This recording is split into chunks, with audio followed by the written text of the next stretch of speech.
أعوذ بالله من الشيطان الرجيم بسم الله الرحمن الرحيم إن الحمد لله نحمده ونستعينه ونستغفره ونتوب إليه ونعوذ بالله من شرور أنفسنا ومن سيئات أعمالنا من يهده الله فلا مضل له ومن يضلل فلا هادي له أشهد أن لا إله إلا الله وحده لا شريك له وأشهد أن محمدا عبده ورسوله أما بعد يا حي يا قيوم برحمتك أستغيث أصلح لي شأني كله ولا تكلني إلى نفسي طرفة عين لا إله إلا أنت سبحانك إني كنت من الظالمين. Assalamualaikum warahmatullahi wabarakatuh. Apa khabar semua, sihat? Alhamdulillah, alhamdulillah, kita bersyukur kepada Allah Subhanahu wa taala limpah inayah, pertolongan, hidayah Allah Azza wa Jalla kurnia bekal buat kita malam hari penuh barakah ni dapat sama-sama kita bertemu di Dewan Baitul Salam ini untuk kita meneruskan pengajian kitab kita, kitab Syarah Hisnul Muslim yang dikarang oleh Syekh Sa'id bin Ali bin Wahab Al-Qahtani rahimahullahu ta'ala.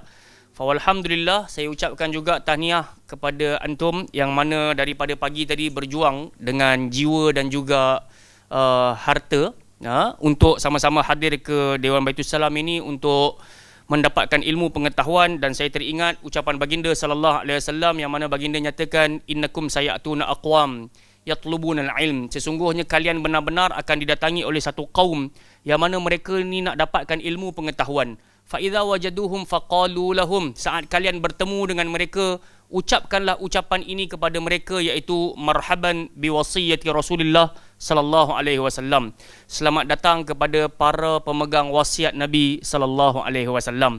Jadi kita hadir bukan setakat kita nak dapatkan ilmu pengetahuan, tapi kita cuba juga untuk menjadi pendakwah yang meneruskan legasi dakwah Nabi kita Muhammad sallallahu alaihi wasallam. Amin ya rabbal alamin.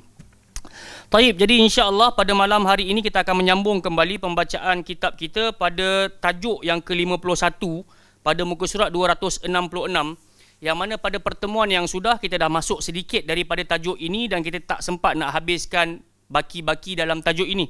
Dan tajuk kita adalah doa lil marid alladhi ya'isa min hayatihi, iaitu doa kepada pesakit apabila putus asa untuk hidup. Maksudnya untuk orang yang ditimpa penderitaan dan juga ditimpa penyakit, kalau dia rasa putus asa nak teruskan kehidupan, maka Nabi SAW ajarkan solusinya dari sudut doa.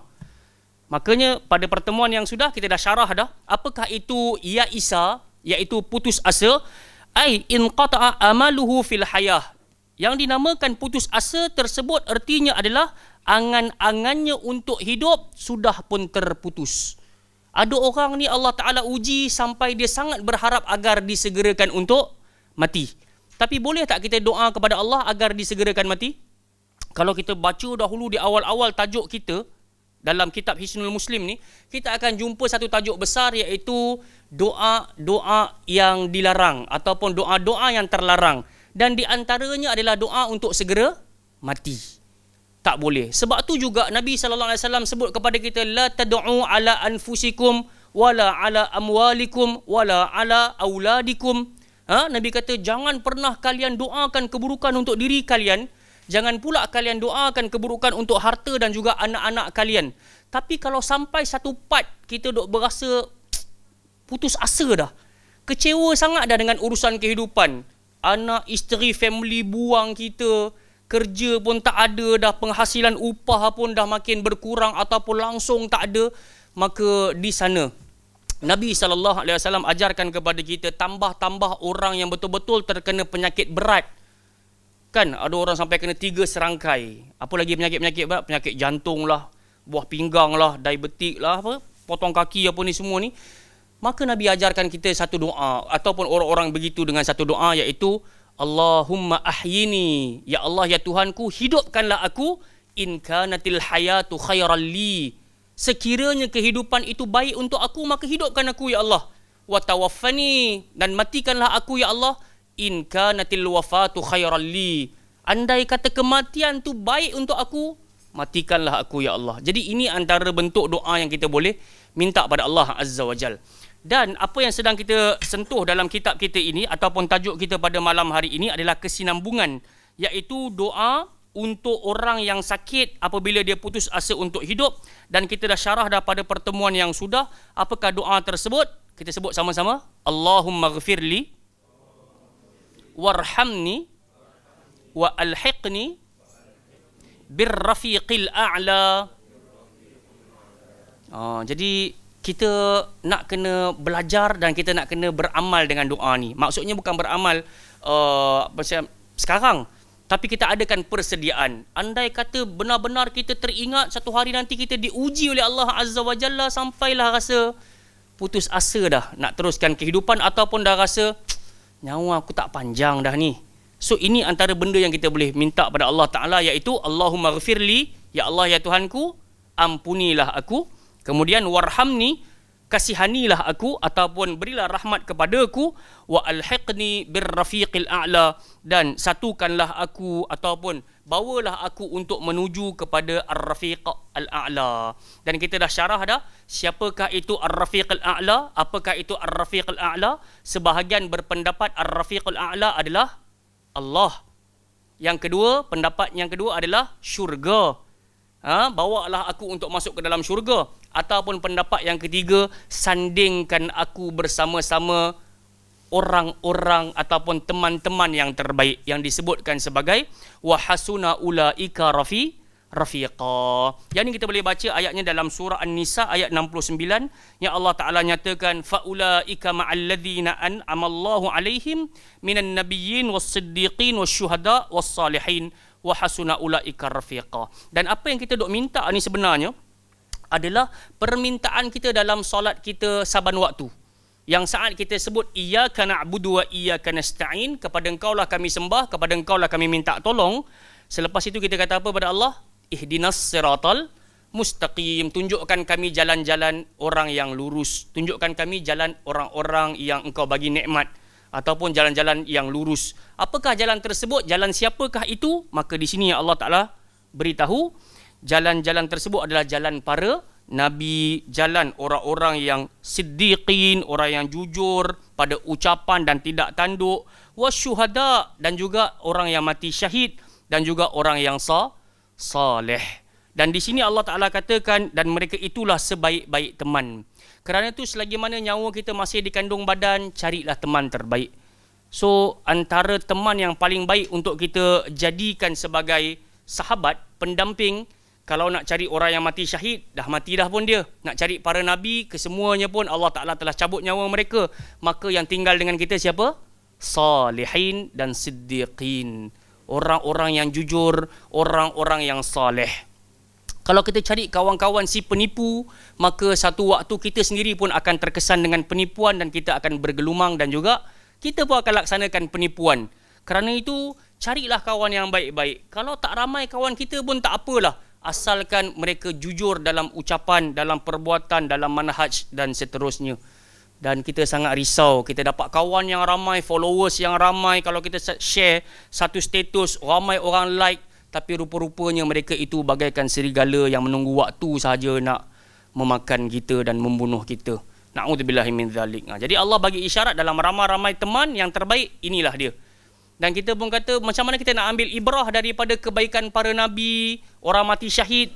Maka saya teringat juga ucapan Imam Abu Hanifah, yang mana katanya kepada kita, siru ala siratis salaf. Kalian semua berjalanlah di atas jalan cerita orang-orang terdahulu. Fa innahum junudun min jundillah, kerana mereka itu merupakan tentera-tentera Allah Subhanahu wa taala. Maka kita tadi pun daripada pagi sampailah ke petang hari, sampai hampir maghrib, kita diisi dengan cerita tentang keutamaan memahami hadis dengan pemahaman yang sahih.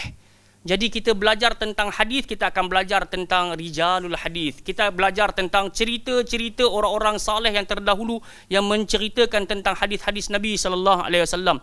Kita kena belajar di atas jalan cerita mereka tersebut.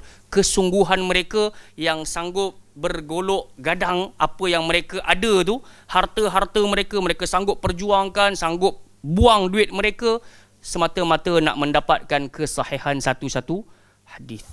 Jadi bila kita belajar tentang semangat itu, kita sendiri pun akan bertambah semangat untuk meneruskan kehidupan menjadi hamba Allah Ta'ala yang terbaik. Baik, jom kita pergi kepada tajuk yang ke-151 ni ataupun doa yang ke-151 semisal yang terdapat dalam kitab ini. Pada saat Nabi SAW sakit menjelang wafat, baginda SAW memasukkan kedua tangannya ke dalam air, kemudian mengusapkannya ke wajah sambil berucap dengan ucapan ini. So, yang meriwayatkan hadis ini adalah sahabiyah yang merupakan isteri Nabi SAW, Ummul Mukminin Aisyah radhiyallahu anha. Matanya, kata Aisyah radhiyallahu anha, ja'ala an-nabiy sallallahu alaihi wasallam 'inda mautihi yudkhilu yadayhi fil ma' fayamsahu bihima wajhah wa yaqul. Ketika Nabi sallallahu alaihi wasallam benar-benar berada di ambang kematian, sakit nak meninggal ni, jadi Nabi minta dibawakan bekas air dipanggil qadah. Qadah, bukan gunung jerai, bukan apa, qadah, kedah, bukan kedah itu. So qadah ni tempat ambil wuduk ataupun tempat diletakkan air di dalam bekas tersebut. Apa yang dilakukan oleh Nabi? Yudkhilu yadaih, Nabi memasukkan kedua-dua tangan Nabi dalam qadah tersebut, bekas tersebut, fayamsahu bihima wajhah. Kemudian Nabi pun sapu kat wajah Nabi sallallahu alaihi wasallam seraya mengungkapkan ucapan ini. Sebut sama-sama, la ilaha illallah. Innalil mauti sakarat. Jadi sebenarnya apa yang disebutkan oleh Nabi SAW ini, Nabi benar-benar nak bagi tahu kepada kita sakarat itu benar-benar ada. Maksudnya setiap kali setiap insan akan bertemu yang dengan namanya mati, dia akan bertemu dengan yang namanya sakarat. Apakah itu sakarat? Kalau kita lihat kepada terjemahan, sakarat itu adalah syada'id, penyakit-penyakit, bencana-bencana, kepayahan-kepayahan. Jadi Nabi betul-betul nak bagi tahu sebelum nak mati ni betul-betul ada kepayahan. Sebab itu juga sebelum kita bagi salam, fil alamin innaka hamidum majid, kita diminta untuk minta 4 perlindungan.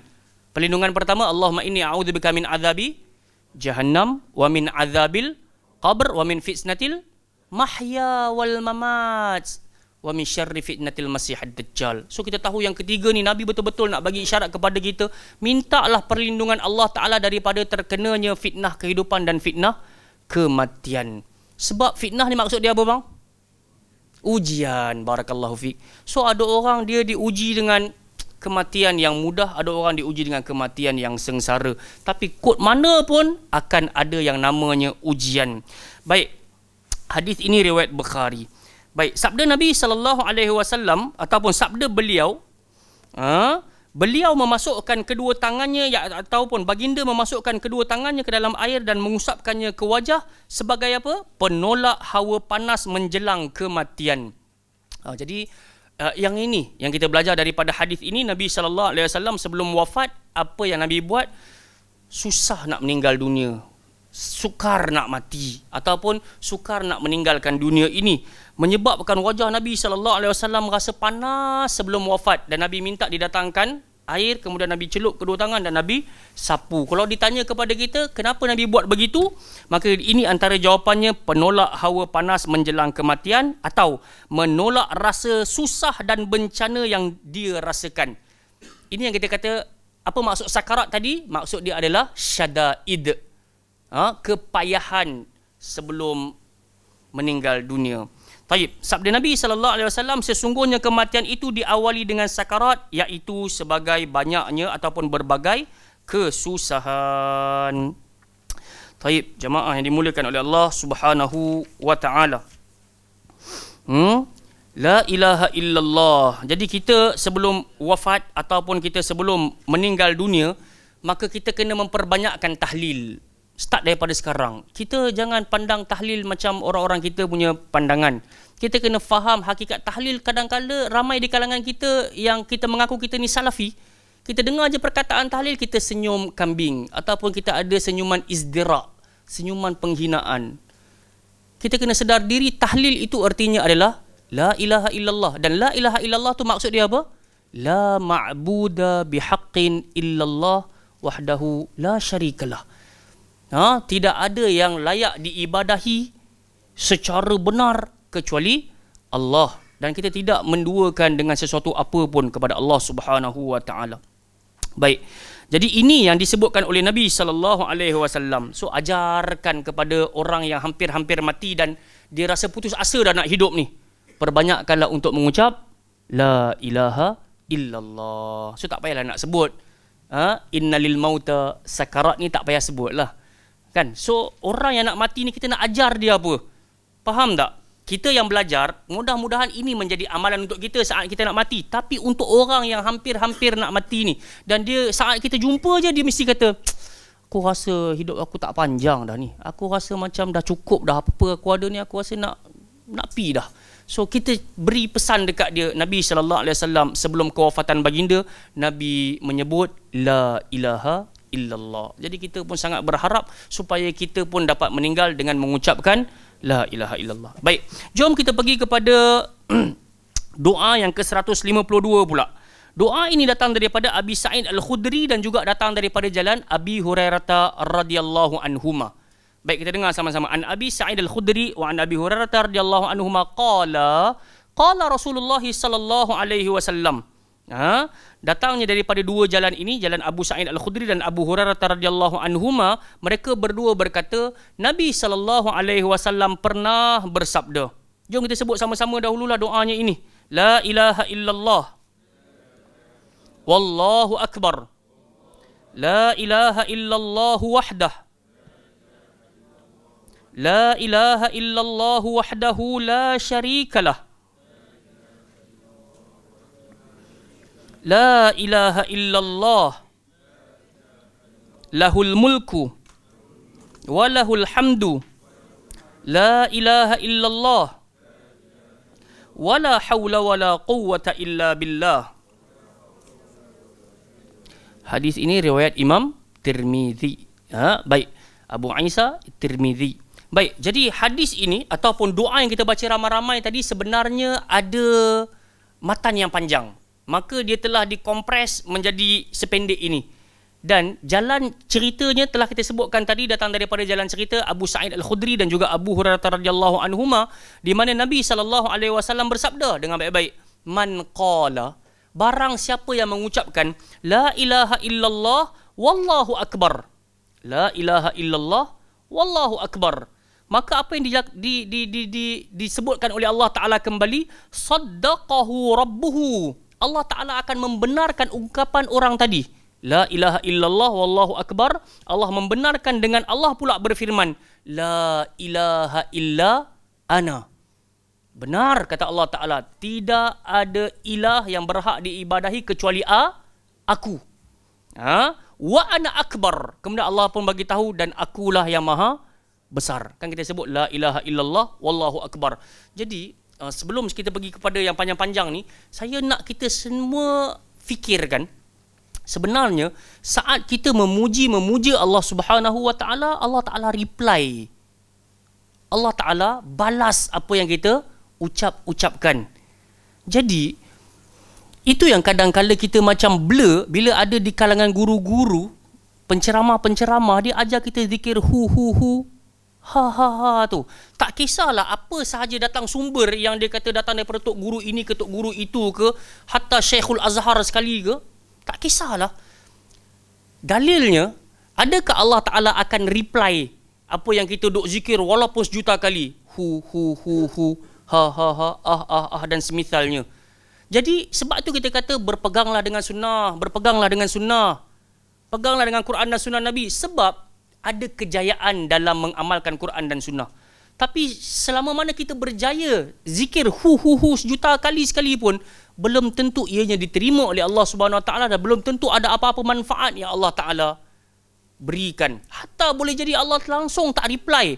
Dan kalau juga kita kata boleh jadi Allah Taala reply dengan kemurkaan, kerana apa? Apa yang kau buat langsung tak dibawa oleh kekasihku dan tidak ada saranan daripada pihak aku sekalipun. Walaupun ramai di kalangan kita ataupun mereka yang bagi isyarat, bukankah Allah Ta'ala yang suruh kita berzikir kepadanya dengan ucapan la ilaha illa hu? Betul tak? Jadi mereka boleh jadi guna zikir itulah hu tu untuk menyedapkan emosi mereka. Aku nak juga buat macam ni, tapi tak ada dalil yang konkret. Tapi kalau beginilah yang kita bacakan, kita terus dapat Jawapannya, kenapa aku nak kena memperbanyakkan? Sebab saddaqahu rabbuhu. Allah Ta'ala akan membenarkan saat kita sebut la ilaha illallah wallahu akbar. Allah kata la ilaha illa ana wa ana akbar. Tidak ada Tuhan yang layak diibadahi kecuali aku dan akulah yang maha besar. Wa idza qala la ilaha illallah wahdah. Dan saat kita sebut lagi la ilaha illallah wahdah, tidak ada ilah yang layak diibadahi kecuali dialah yang maha satu. Qala yaqul, Allah Ta'ala akan menjawab la ilaha illa ana wahdi. Benar kata Allah Ta'ala, tidak ada ilah yang berhak diibadahi kecuali aku maha satu. Wahdi kata Allah Ta'ala. Wa idza qala la ilaha illallah wahdahu la syarikalah, Allah Ta'ala akan reply qala Allah la ilaha illa ana wahdi la syarikali. Kadang-kadang kita sebut macam ni rasa macam pelik sangat, la syarikali. Tapi ini ucapan siapa? Allah. Hadis Qudsi, hadis riwayat Imam Tirmizi, disampaikan oleh Rasul melalui jalan Abu Sa'id Al-Khudri dan juga Abu Hurairah radhiyallahu anhuma. Jadi jelas, once kita kata saja la ilaha illallah wahdahu la syarikalah, Allah pun akan reply la ilaha illa ana wahdi la syarika la syarikali. Tak usah kita nak amal li pula. Tak jadi. Faham tak? Li dah main hu nak main li pula, tak jadi. So ini adalah ucapan balas, firman balas daripada Allah Subhanahu Wa Taala saat kita memuja dia. Wa idza qala la ilaha illallah lahul mulku wa lahul hamdu. Saat ada di kalangan kita yang ucapkan tidak ada ilah kecuali Allah, baginya segala bentuk kerajaan dan baginya segala bentuk pujian, maka qala, Allah Ta'ala pun akan sebut la ilaha illa ana liyal mulku wa liyal hamdu. Allah akan sebut, Allah akan reply, tidak ada Tuhan illa ana kecuali aku, liyal mulku wa liyal hamdu, bagikulah segala bentuk kerajaan, bagikulah segala bentuk pujian. Wa idza qala la ilaha illallah wala haula wala quwwata illa billah, dan saat kita sambung la ilaha illallah wala haula wala quwwata illa billah, qala Allah, maka Allah pun akan balas la ilaha illa ana wala haula wala quwwata illa bi. Maksud dia apa? Allah kata tidak ada ilah kecuali aku, wala haula wala quwwah, tidak ada daya, tidak ada upaya kecuali dengan pertolongan siapa? Aku, kata Allah Ta'ala. Wa kana yaqul, dengar, Abu Hurairah dan juga Abu Sa'id Al-Khudri kata, wa kana yaqul, ketika Nabi bacakan hadis ini juga, Nabi sempat sebut, man qalaha fi maradihi, barang siapa yang menyebutkan zikir yang kita baca ramai-ramai tadi ini ketika dia sakit, thumma mata, kemudian dia mati. Dia tengah sakit ni, dia baca zikir ni, la ilaha illallah wallahu akbar, la ilaha illallah wahdah, la ilaha illallah wahdahu la syarikalah, lahul mulku wa lahul hamd. Lagi apa lagi? La ilaha illallah wa la hawla wa la quwwata illa billah. Dia baca ni tengah ada sakit ni. Ramai di kalangan kita diuji terkena positif COVID dan semisalnya. Maka saya sendiri pun antara orang yang merasai betapa sengsaranya terkena COVID itu sendiri, yang ramai di kalangan ahli-ahli ataupun geng-geng teori konspirasi dia bagi tahu benda ni adalah mainan ataupun yang dibuat-buat oleh pihak barat dan semisalnya. Tapi kot mana pun kita yang rasa kita tahulah. Lemahnya badan saya sembang dengan Ustaz Shimi tadi pun sebentar tadi, hafizahullah, masih duk ada lagi kat dalam bilik tu kan. Jalan sikit mengah, dan benda tu berlaku hari kedua, hari ketiga saya duk kena tu. Pusing taman je. Tapi dia punya mengah, kita terasa. Kemudian kita cuba nak angkat kita punya beban berat, tak terangkat Kak Syah kan.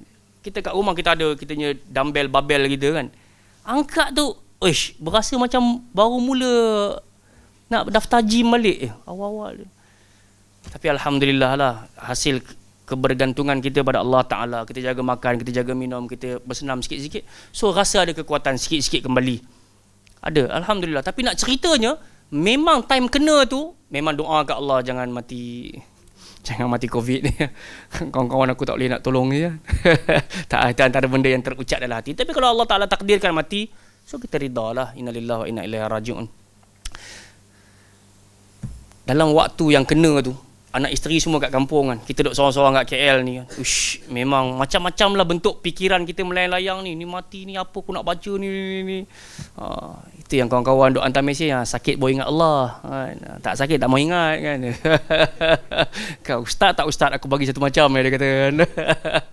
Aduh, tapi benda tu berlangsung ke tak? Dia berlaku dalam hidup-hidup kita kan. Ada satu kawan saya dulu waktu kat Kuala Kubu dulu kan, belajar kat Darul Quran dulu.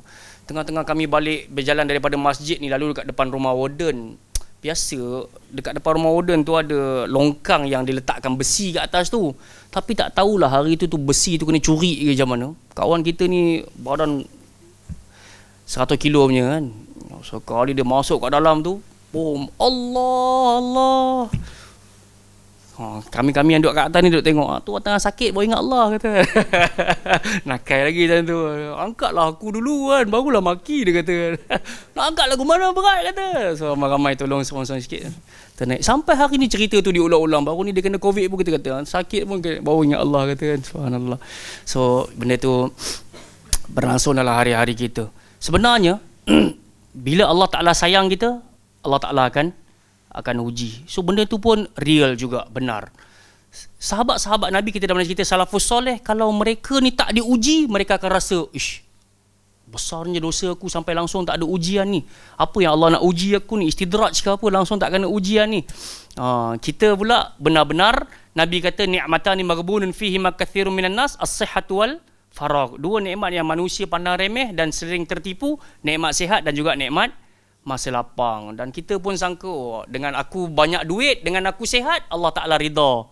Padahal belum lagi kan. Ahasiban nas an yutraku ay yaqulu amanna wa hum la yuftanun. Adakah manusia ni dia kira just senang je nak sebut aku beriman, kami beriman, sedangkan dia belum lagi diuji oleh Allah Subhanahu Wa Ta'ala.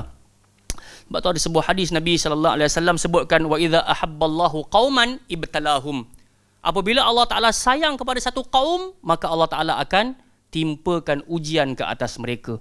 Dan saat kita dapat ujian tersebut, adakah menyebabkan kita nak salahkan Allah ataupun kita nak bersabar dengan takdir Allah Subhanahu Wa Ta'ala?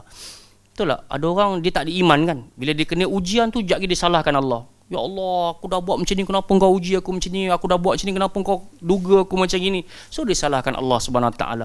Tapi untuk orang beriman, kita akan jumpa nanti doa bagi orang tertimpa musibah dan semisalnya. Dan saya kira kalian semua pun arif, kalau kita tertimpa musibah, apa doa kita nak kena baca? Betul, kalimah tu kita panggil kalimah apa? Istirja. Jadi kita nak kena amal doa tersebut, innalillahi wa inna ilaihi rajiun dan berikutnya. Baik, jadi berpatah balik kepada hadis 152 ni. Okey, jelaslah ini antara hadis yang Nabi sallallahu alaihi wasallam kata, man qala fi maradihi thumma mata lam tat'amhun nar. Siapa yang baca ketika dia sakit kemudian dia mati, ketahuilah kata Nabi sallallahu alaihi wasallam apa yang berlaku kepadanya, neraka tidak akan melahap tubuhnya. Kita semua tahu kejayaan sebenar dalam kehidupan kita dunia dan akhirat adalah saat kita diizinkan masuk ke dalam syurga dan dihalang daripada dimasukkan ke dalam neraka Allah Subhanahu Wa Ta'ala. Kita tak pernah tahu, kadang-kala ada orang ni dia sakit sungguh-sungguh, 3 serangkai, 5 serangkai ke macam-macam kai yang ada tu kan, tak mati-mati lagi. Tapi ada di kalangan kawan-kawan kita yang kenalan-kenalan kita baru sakit kaki sikit saja, sakit perut sikit, baru cakap aku pening kepala sikit, tahu-tahu mati. Jadi nak bagi isyarat kepada kita, mati ni tak tunggu sakit yang keras. Kadang-kala sakit yang sedikit pun boleh menyebabkan kematian. Cumanya Allah Subhanahu Wa Ta'ala benar-benar minta kepada kita untuk adakan persediaan. Saya kira ramai di kalangan kita melihat orang lain yang berjaya tu, kalau kita tanya macam mana dia boleh berjaya, mesti dia akan sebut satu jawapan, dengan perancangan dan persiapan yang rapi. Betul tak? So dia nak jadi businessman berjaya ke, dia akan buat study dia nak jadi manager bank ke, dia dah buat study kira-kira dan semisalnya. Sampailah hari ni dia digelar sebagai jutawan. Maksudnya dia ada persediaan. Hatta kita sendiri pun kalau pernah dapat 10A SPM sekali pun, 15A SPM sekali pun, tak ada orang dia langsung tak belajar, tiba-tiba jawab exam, dapat A. Tak ada orang macam tu. Dia sama ada dua lah. Satu gifted yang Allah Ta'ala bagi. Saya ada satu kawan dia, memang Masya Allah, Tabarakallah. Dia duduk dekat dalam kelas, dia jarang lena. Dia dengar je Tok Syekh cakap apa dulu kat Madinah. Dia dengar je. Tapi dia balik rumah, dia tak study. Dia jarang nampak dia study. Tapi apa yang dia belajar tu, dia ingat. Dia gifted lah macam tu. Tapi ada orang pula, dia dalam kelas dia macam biasa-biasa je. Tapi dekat luar kelas lah dia study. Dan kedua-dua orang ni insya-Allah lah ada potensi boleh berjaya. Tapi jarang kita dengar cerita orang yang memang kaki main, nakai. Kalau masuk kelas tidur, balik rumah dia terus pergi main kat CC ke cyber cafe ke zaman tu lah kan. Tiba-tiba dapat 10A. Sangat jarang lah. Ataupun boleh jadi tak ada. Jadi orang berjaya mesti ada perancangan. Hatta urusan akhirat pun Allah kata, ya ayyuhalladzina amanusbiru wasabiru warabitu wattaqullah la'allakum tuflihun. Surah Ali Imran ayat terakhir, ayat 200. Allah kata, wahai orang-orang beriman, kalian bersabarlah, tingkatkanlah kesabaran, adakan persiapan dan perancangan. Kemudian kalian taatlah kepada Allah Ta'ala, bertakwa kepada Allah. Maka dengan itu mudah-mudahan kalian menjadi orang berjaya. Hidup ini memenatkan. Kerana itu Allah Ta'ala suruh kita bersabar. Hatta nak suruh sembayang sekali pun. Senang ke susah Abang Zul? Sembayang ni. Kita yang hari ni kita kata kita ahli solat sekali pun, kadang-kadang kalau Allah Ta'ala uji kepenatan, balik malam-malam begini daripada pagi kat sini kan, balik sekali lagi tu huyung hayang, hujan lebat pula, kita akan rasa letih nak solat. Tapi Allah Ta'ala kata, kau bersabarlah, wa'amur ahlaka bis salati wastabir alaiha. Kau perintahkan ahli keluarga kau untuk dirikan salat, kemudian bersabarlah saat mendirikan salat. Nampak tak? Jadi Allah kata, lepas kau berjaya untuk sabar, tingkatkan lagi kesabaran. Jangan rasa selesa dengan apa yang kita ada. Sebab ujian pasti akan datang terus menerus sampai kita mati. Kemudian Allah kata, adakanlah perancangan. Kemudian kau bertakwa, buat apa Allah Ta'ala suruh, tinggal apa Allah Ta'ala larang. Dengan itu kalian pasti akan menemui kejayaan. Jadi jelas, ini antara persiapan kita yang kita belajar malam ni. Sebab kita akan bertemu dengan satu benda yang sangat yakin, mati. Kita akan mati. Tapi siapa di kalangan kita yang boleh bagi jaminan kalau sekejap lagi kita mati dalam keadaan kita boleh sebut la ilaha illallah.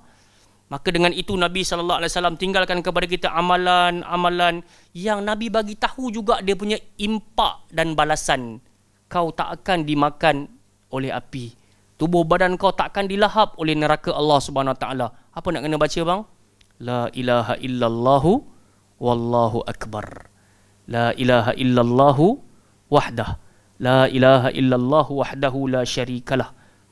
La ilaha illallah lahul mulku wa lahul hamdu.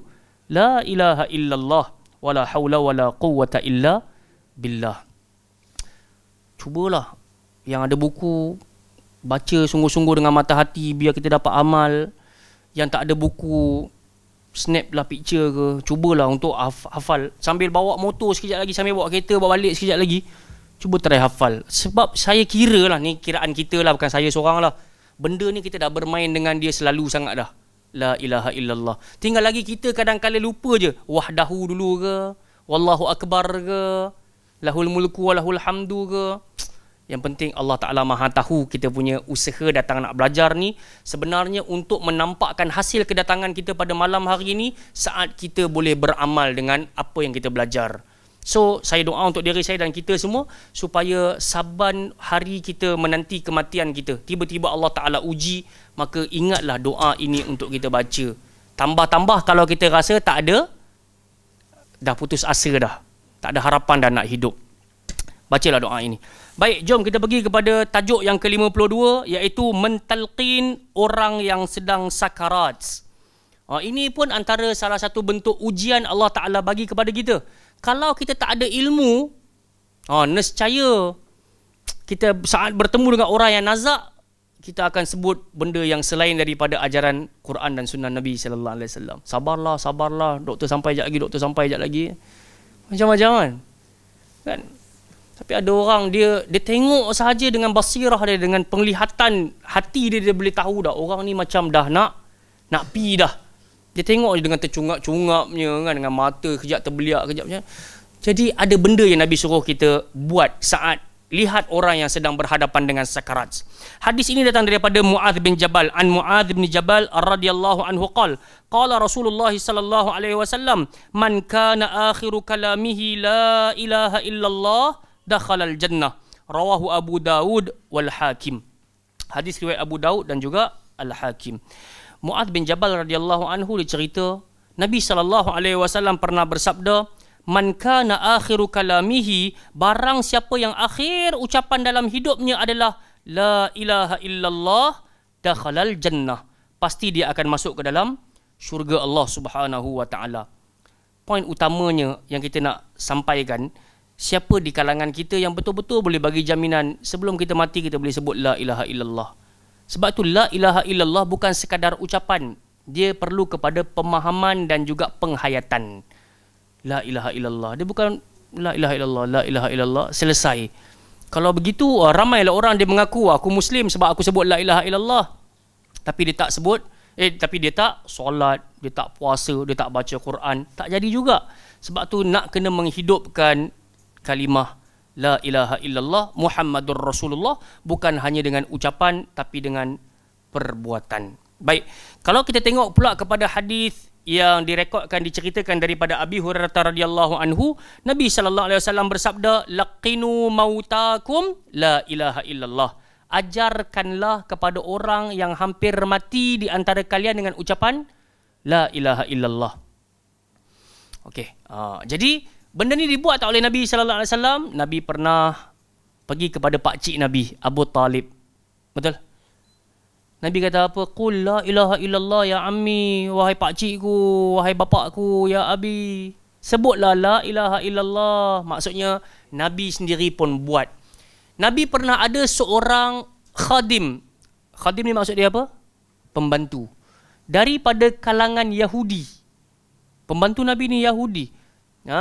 Waktu dia sakit, nazak ataupun hampir-hampir mati, maka Nabi pergi ziarah dia. Kemudian Nabi pun kata apa? Qul la ilaha illallah ya walad. Ya ghulam, sebutlah la ilaha illallah. Apa yang berlaku? Pembantu tadi tu sampai melihat wajah Nabi, sampai melihat bapak dia. Dia tengok macam tu kan. Risaulah pasal Nabi cakap tu bapak dia berada di sisi. Maka bapak dia kata apa kepada anak tadi tu? Ati' Abul Qasim. Taatlah kepada perintah Abul Qasim, iaitu Rasul sallallahu alaihi wasallam. Maka pembantu tadi pun sebut la ilaha illallah Muhammadur Rasulullah, menyebabkan ketika Nabi keluar daripada rumah, Nabi kata qad qala, orang ini ataupun budak tadi telah mengucapkan sebuah ucapan anqadhahu minan nar, yang menyelamatkan dia daripada dimasukkan ke dalam neraka Allah Subhanahu wa taala. Cuma ungkapan la ilaha illallah ini hanya sebatas itu ataupun perlu disandingkan dengan Muhammadur Rasulullah. Dengar ni Nabi kata apa? Man kana akhiru kalamihi la ilaha illallah dakhalal jannah. Adakah hanya sebatas mufrad itu ataupun itu sahaja la ilaha illallah, la ilaha illallah, ataupun perlu disandingkan dengan Muhammadur Rasulullah? Sahabat yang meriwayatkan hadis ini adalah Muadz bin Jabal radhiyallahu anhu. Al-Hafiz Ibn Hajar Al-Asqalani rahimahullahu taala menjelaskan maksud ucapan baginda la ilaha illallah dalam hadis ini dan yang lainnya adalah dua kalimah syahadah. Maksudnya ajarkan la ilaha illallah Muhammadur Rasulullah. La ilaha illallah Muhammadur Rasulullah. Al-Kirmani rahimahullah taala menjelaskan sabda Nabi sallallahu alaihi wasallam la ilaha illallah, yakni yang dimaksudkan dari kalimah ini adalah kalimah ini sendiri dan pasangannya Muhammadur Rasulullah. Jadi saya teringat kisah Imam Ahmad bin Hanbal, kalau tak silapnya, ada di kalangan mereka yang mengajarkan ketika Imam Ahmad dah hampir-hampir nak wafat. So ada yang mengajarkannya dengan ucapan yang keras. La ilaha illallah, qul la ilaha illallah, qul la ilaha illallah. Maka katanya, engkau bukan sedang mengajar aku, bahkan kau sedang menyiksa dan juga menyusahkan aku. So nak buat macam mana? La ilaha illallah ni kita hanya sebut, dia dapat dengar dan dia dah baca, cukup. Tak perlu kita nak mendesak dengan ulangan yang begitu banyak. La ilaha illallah, la ilaha illallah, la ilaha illallah. Bukan begitu cara mengajarkan orang talqin. Tapi orang Malaysia dia faham talqin ni dekat mana? Kat kubur. So apa yang berlaku dekat kubur tu kita tak panggil Talqin. Kat kubur kita panggil tazkirah. Tazkirah. So sebahagian panggil talqin tu dekat tanah perkuburan. Sebenarnya Nabi ajar kat sini laqinu mautakum, orang yang hampir mati. So kalau dekat kubur tu, tazkirah tu untuk siapa? Untuk orang yang masih hidup. Tapi itulah, Malaysia ke Nusantara ni dia dahsyat kan. Dia siap ada skrip tu yang mahal tu. Sebentar lagi kau akan didatangi oleh dua malaikat yang berseri-seri wajahnya. Jawablah dengan lidah yang fasih dan juga hati yang tenang. Subhanallah. Dia ajar. Ketika ditanya kepadamu, dia bukan kata man rabbuka, dia siap kata ma rabbuka lagi.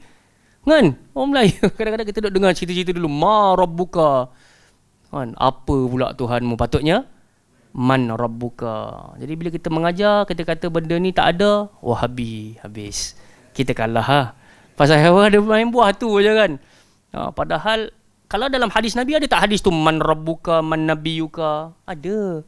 Memang ada soalan-soalan tu Nabi dah bagi tahu kepada kita dah. Saat kita berada kat dalam kubur, antara soalan-soalan wajib yang akan ditanya adalah man rabbuka, man nabiyuka, apa kiblat engkau, apa kitab engkau, dan semisal. Memang ada soalan tersebut. Tapi untuk mengajarkan kepada si mati, jawablah dengan lidah yang fasih. Jadi yang tu yang kita sendiri pun tak tahulah. Kita ni ahli agama, adakah kita benar-benar dapat menjawabnya dengan lidah yang fasih dan juga hati yang tenang. Sebab tu kita kata, kalau kita sendiri pun tak yakin, kita kena adakan persediaan dan juga perancangan. Jadi benda-benda yang kita belajar inilah yang kita sangat berharap dia dapat bantu kita sebelum kita mati dan saat selepas kita mati. Sebab tu bila kita kata orang yang mengucapkan la ilaha illallah, bila Nabi kata orang yang sebut la ilaha illallah pada akhir kalimah dia iaitu ketika sebelum dia mati, dakhalal jannah, maka Nabi bagi tahu dia mesti masuk dalam syurga Allah Subhanahu Wa Taala. Kita berharap kepada urusan itu, bukan semata-mata duk main-main macam orang la ilaha illallah, la ilaha illallah. Faham tak? Kalau ikut kepada apa yang disebut, benda baik ke benda tak baik? Kepala goyang-goyang ke depan. Sampai kawan saya baru ni pun dia tunjuk kat saya video yang mereka macam berzikir tapi dekat atas stage tu.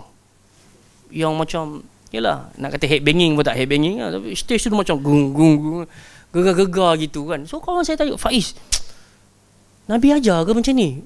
Kan, maksudnya sampai kepala berentak-rentak, badan bergoyang-goyang macam ni, nampak. Ni member saya cakap, ni zaman kita pogo dulu, tahu pogo? Zaman skinhead tu kan. Nari pogo dia panggil kan, macam dah lebih kurang dah dia kata. Tinggal lagi zaman tu geng-geng ni dia ikut rentak lagu lah kan, dia laga-laga kaki tu. Tapi yang ini cuma tukar je. Tukar guna nama Allah Azza wa Jalla, kemudian mereka pun buat lebih kurang macam tu. So kita kata wallahu ta'ala a'lam. Allah lebih mengerti apa yang terbaik untuk kita. Manusia kita ni semua suka beribadah tapi suka kepada ikut emosi.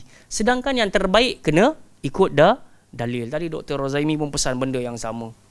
Kita nak berhujah, biar ada dalil. Kita nak beramal, biar ada hujah. So macam tu. Once kita berjalan, kita yakin sahaja. Okey, tayyib. Selesai dekat sini. Ada satu lagi hadis yang tak diletakkan dekat dalam ini, cuma tadi saya buat sedikit carian. Ada satu hadis yang diceritakan daripada Abi Dzar radhiyallahu anhu, an Abi Dzar radhiyallahu anhu qala Rasulullah sallallahu alaihi wasallam, atani atin min rabbi. Kata Nabi sallallahu alaihi wasallam, telah datang kepada aku utusan Allah Subhanahu wa taala. Fa akhbarani aw qala basyarani, maka utusan tersebut telah khabarkan kepada aku ataupun telah bercerita tentang sebuah yang menggembirakan aku. Annahu, cerita tersebut, khabar tersebut adalah berbunyi macam ni. Annahu man mata min ummati la yushriku billah syai'a dakhalal jannah. Khabar gembira tu kata macam ni dekat Nabi. Jika ada di kalangan umat aku yang mati, dia tidak mensyirikkan Allah Subhanahu wa ta'ala dengan sesuatu apa pun, confirm masuk dalam syurga. Kemudian ditanya, wa in zana wa in saraqa, macam mana lelaki tu ataupun individu yang tersebut disebut la ilaha illallah kan. Waktu hidup dia adalah ahli zina dan dia juga adalah perompak ataupun pencuri. Macam mana kalau dia mati, dia tak syirikkan Allah Subhanahu wa ta'ala? Qala wa in zana wa in saraqa. Sekalipun dia adalah seorang penzina, sekalipun dia adalah seorang pencuri, kalau dia mati dalam keadaan dia ucap la ilaha illallah ataupun dia tidak mensyirikkan Allah dengan sesuatu apa pun, pasti dia akan mati dalam keadaan masuk ke dalam syurga Allah Subhanahu Wa Taala. So daripada hadis ini, kawan-kawan jamaah yang dimuliakan oleh Allah Subhanahu Wa Taala, kita tahulah kadar diri kita, insya-Allah kita tak naklah diuji sampai kita ni menjadi penzina, tak naklah sampai jadi perompak. Tapi kita tahu kita tak akan cuba nak menuju ke arah tu suatu hari nanti. Kita sangat berdoa benda tu tak berlaku pada diri kita. Apa yang menyebabkan kita ni sombong nak ucap la ilaha illallah Muhammadur Rasulullah, ataupun kenapa kita rasa oh tak apalah, aku ni dah selalu sangat datang Baitul Salam, oh kat luar tu lagi ramai orang tak datang kan, silap-silap depa masuk neraka dulu kan. Kadang-kadang kita sangka bagus bajet suci macam tu, kita bajet bagus macam tu. Hati-hati, kita kena tu kita kata adakan persediaan. Sebab kita tak tahu pengakhiran kita macam mana. Cuma Nabi sampaikan berita gembira kepada kita. Nabi bagi tahu barang siapa di kalangan kita umat Nabi sallallahu alaihi wasallam mati ataupun wafat dalam keadaan tidak mensyirikkan Allah Taala dengan sesuatu apa pun, dakhalal jannah, sungguh pun dia adalah ahli maksiat. Sungguh pun dia adalah ahli maksiat. Jadi kita berdoa kepada Allah supaya Allah Taala senantiasa terangkan hati kita, jangan sampai kita tergolong di kalangan ahli maksiat. Dan kita berharap dengan kesungguhan itu Allah Ta'ala matikan kita dengan ungkapan la ilaha illallah Muhammadur Rasulullah, dan mudah-mudahan kita dimasukkan ke dalam syurganya yang tertinggi. Amin ya rabbal alamin. Baik, kita ambil hadis terakhir ataupun tajuk terakhir untuk malam ini, iaitu doa bagi orang yang tertimpa musibah. Yang ni pun biasalah. Tapi biasa tak biasa pun kita kena saling ingat mengingati. Sebab siapa pun di kalangan kita pasti tak akan terlepas dengan ujian. Dan saya kira kalau saya baca ayat daripada surah Al-Baqarah pada muka surat 24, pasti kita semua dah saban maklum dah apakah ujian yang akan tertimpa ke atas kita. So saya tak baca ayatnya, cuma saya nak tanya, apakah ujian yang Allah Ta'ala pasti timpa kita sebelum kita mati? Syahir, satu. Ketakutan. Tak tahu. Kemiskinan. Kelaparan. Ni kita tak boleh lari ni. Satu tadi ketakutan, yang kedua kelaparan, yang ketiga duit tak cukup. Dah tak? Ke dah kaya dah? Duit mesti tak cukup. Walaupun orang tu dah millionaire sekalipun, duit mesti Allah Ta'ala kata kau takkan rasa cukup. Dan yang keempat, ujian apa? Jiwa. Kadang-kadang tampak wajah kita ataupun orang tersebut nampak wajah dia tu macam happy saja, tapi jauh di sudut hatinya Allah uji jiwa dia. Isteri tak dengar cakap, kawan-kawan menjauh, ditomah dengan ungkapan-ungkapan yang dia tak suka. Jiwa. Dan yang terakhir, apa dia saya? Thamarat, penghasilan, upah, gaji, buah-buahan. Thamarat tu buah-buahan, so kita fahamlah. Thamarat, penghasilan. Allah Ta'ala akan ujilah, kita kerja-kerja setiap bulan dapat duit. Kena tahu lah. Kita pencen umur 55 tahun dapat KWSP, ada tak penghasilan tu Kak Syah? Ada kan? So Allah Ta'ala nak uji. Ada orang dia bawa pergi, yalah, dia nak melancong, ada orang dia nak bawa berjudi, ada orang dia nak happy, enjoy.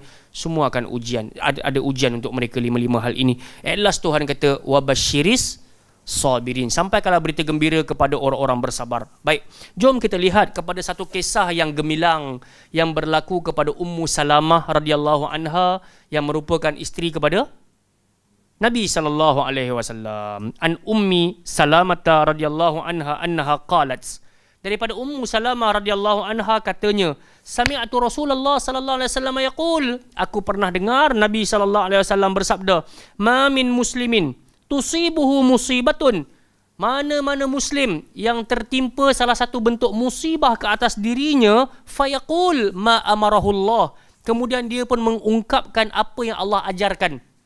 Apa yang Allah Ta'ala ajarkan? Tadi kita kata tadi, wabasyiris sabirin, sampaikanlah berita gembira kepada orang yang bersabar. Siapa orang bersabar? Orang yang tertimpa ujian. Terus dia sebut, alladzina idza asabatuhum musibah qalu inna lillahi wa inna ilaihi raji'un. Cantik. Jadi inilah ucapannya, inna lillahi wa inna ilaihi raji'un, Allahumma ajurni fi musibati. Cuba sebut sekali. wa akhlif li khairam minha. Jadi ini doanya. Amal, hafal. Saya kira kita biasa sangat dah dengar dah. Tapi kita tidak beramal dengannya ataupun kita tak faham apa yang kita hafalkan. Jadi pada malam hari ini Allah bagi izin pada kita dapat berjalan di atas tajuk ini. Cubalah untuk baca, hafal dalam keadaan faham. So kita kata inna lillahi wa inna ilaihi raji'un. Sesungguhnya kita milik Allah. Sesungguhnya kita akan kembali hanya kepadanya. Allahumma ajurni fi musibati. Maksud dia apa? Ya Allah, ganjarkanlah pahala untuk diriku atas musibah ini, wa akhlif li khairan minha, dan berikanlah gantian kepadaku yang jauh lebih baik daripadanya. Jadi ini permohonan kita kepada Allah Ta'ala. Doa ini diajar oleh Nabi, kata Ummu Salamah. Dan Nabi kata, barang siapa yang sebutkan doa ini, illa akhlafallahu lahu khairan minha, pasti Allah Ta'ala akan gantikan sesuatu yang jauh lebih baik daripada musibah yang dia ditimpakan ke atasnya. Faham tak bang? Jadi kalau kita kena satu musibah, selipar kena curi sebelah ke macam-macam kan, tayar bocor ke, pasti kalau kita baca doa ini, kata Nabi, Allah akan gantikan sesuatu yang jauh lebih baik daripada apa yang kita hilangkan ataupun yang kita ditimpa bencana ke atas kita. Qalat, kata Ummu Salamah lagi, falamma mata Abu Salamah qultu, bila Abu Salamah ni suami aku meninggal dunia, aku pun kata, ayyul muslimina khair min Abi Salamah, mana dia lelaki muslim yang lebih baik daripada suami aku Abu Salamah. Awwalu bait hajar ila Rasulullah sallallahu alaihi wasallam, kerana Abu Salamah bawa kami sekeluarga ni untuk berhijrah ke jalan agama yang dibawa oleh siapa? Rasul sallallahu alaihi wasallam. Abu Salamah, siapa jauh lebih baik daripada Abu Salamah? Thumma inni qultuha, lepas tu aku teringat apa yang disebutkan oleh Nabi ni, aku pun sebut. Fa akhlafallahu li Rasulullah sallallahu alaihi wasallam, maka Allah gantikan bagiku siapa? Rasul sallallahu alaihi wasallam. Qalat, Ummu Salamah sambung lagi, arsala ilayya Rasulullah sallallahu alaihi wasallam Hatib bin Abi Balqa'ah. Nabi utuskan seorang lelaki bernama Hatib. Hatib bin Abi Balqa'ah ataupun Balta'ah. Yakhtubuni, yang mana Hatib ni datang, dia masuk meminang aku. Untuk siapa? Untuk Rasul sallallahu alaihi wasallam. Faqultu innali bintan wa ana ghuyur. Aku pun kata dekat Hatib untuk sampaikan pada Nabi sallallahu alaihi wasallam, ataupun dia kata direct pada Nabi sallallahu alaihi wasallam, aku ni ada anak dah. Maksudnya aku adalah janda yang memiliki anak dan aku ada perasaan apa? Ghuyur, cemburu. Cemburu kuat. Ummu Salamah kata, aku memang ada perasaan itu. Aku ada anak pula. Nak menunjukkan apa? Dia adalah wanita berusia dan juga ada rasa cemburu yang tinggi. Faqala, maka Nabi SAW ketika dengar ucapan Ummu Salamah ini, maka Nabi pun kata, amma ibnatuha, adapun anak tersebut, anak engkau yang wanita tu kan, fanadu Allah an yughniyaha anha, kita doa semoga Allah Ta'ala senantiasa bagi kecukupan untuk rezeki dia. Yang perempuan anak tu kan, don't worry lah. Maksudnya insya-Allah setiap yang bernyawa atas muka bumi ini tak akan mati kecuali apa Abang Zul? Disempurnakan rezeki. Faham tak? Kita semua akan mati setelah rezeki kita akan sempurna. So kita doa je lah rezeki kita barakah. Wa ad'u Allah an yadhhaba bil ghairah, dan aku berdoa pula kepada Allah semoga penyakit cemburu tadi berlalu pergi. Jadi ini antara benda yang kita tahu daripada hadis Ummu Salamah. Apa dialog yang disampaikan kepada Nabi sallallahu alaihi wasallam, apa cerita daripada doa ini, semuanya berlaku secara realiti dan kita semua pun maklum. Kadang-kala kita baca doa ni pun macam kurang yakin, tapi Allah Ta'ala bagi gantian yang jauh lebih baik. Kan ada orang dia punya rantai motor sahaja putus, tapi Allah ganti motor baru. Betul tak? Ada contoh kan, rantai motor, innalillahi wa inna ilaihi raji'un. Tengok tangan luka kan, penuh cat, penuh minyak hitam kan. Macam mana? Nak pergi Terengganu lah tu, kena isi nama. So kita baca Allahumma ajurni fi musibati wa akhlif li khairan minha. Selang beberapa waktu, bukan setakat tali sahaja baru, maka Allah ganti pula kenderaan yang baru. Jadi pun kita dapat kenderaan yang baru tu, ada tak doa-doa khusus Nabi ajar? Ada. Allahumma inni as'aluka khairaha wa khaira ma jabaltaha wa a'udzubika min syarriha wa syarri ma jabaltaha, dan semisalnya. Begitu yang kita nak kena senantiasa amal sampai kita mati. Hisnul Muslim adalah sebuah pelajaran yang pada saya dan pada kita semua tidaklah terlalu berat. Tapi yang beratnya adalah pada amalan, pada perlaksanaan. Saya kira mata-mata kita sekarang sudah berat, tapi kalau saya minta tasmik doa yang tadi ni, insya-Allah boleh cerah balik Ustaz. Tapi atas alasan Ustaz, daripada 9 pagi tadi Ustaz, jangan seksa lagi lah Ustaz. Taib maksudnya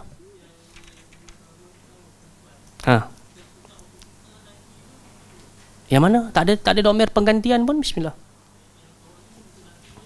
Doa ni untuk laki pun boleh, doa pun boleh, tak perlu nak ubah apa-apa. Sebab kita bukan doa untuk orang lain, kita doa untuk Allahumma ajurni fi musibati. Kalau kita nak doakan untuk orang lain, patutnya dia pun sendiri beramal dengan doa ni lah. Tapi atas rasa sayangnya kita pada teman kita, tiba-tiba baru beli kasut, hilang. So dia pun mengadu kat kita, hantar SMS, aku baru beli kasut, hilang pula, kena curi. So kita pun sebut innalillahi wa inna ilaihi raji'un. Allahumma ajurhu fi musibatihi wa ataupun wakhluf lahu khairan minha. So kita boleh ubah, kalau dia lelaki, kalau dia perempuan kan, kita ganti ha pula. Kalau untuk lelaki kita sebut hu tadi tu. Boleh faham tak? Sebab tu kod mana pun sidang penonton ataupun teman-teman yang hadir kena belajar bahasa Arab walaupun basic. Kenal domair, kata ganti nama. Sekurang-kurangnya tahulah untuk kita nak doakan orang lain. Macam tadi soalan Syahir tadi kan, Masya Allah. So doa ni memang khas untuk diri sendiri. Allahumma ajurni fi musibati. Ya Allah, gantikan ataupun berikan pada aku pahala atas musibah ini, dan gantikan bagiku sesuatu yang jauh lebih baik daripada apa yang aku hilang ataupun apa yang menimpa aku. Okay, wallahu ta'ala a'lam. So saya kira kita berhenti dekat sini, insya-Allah.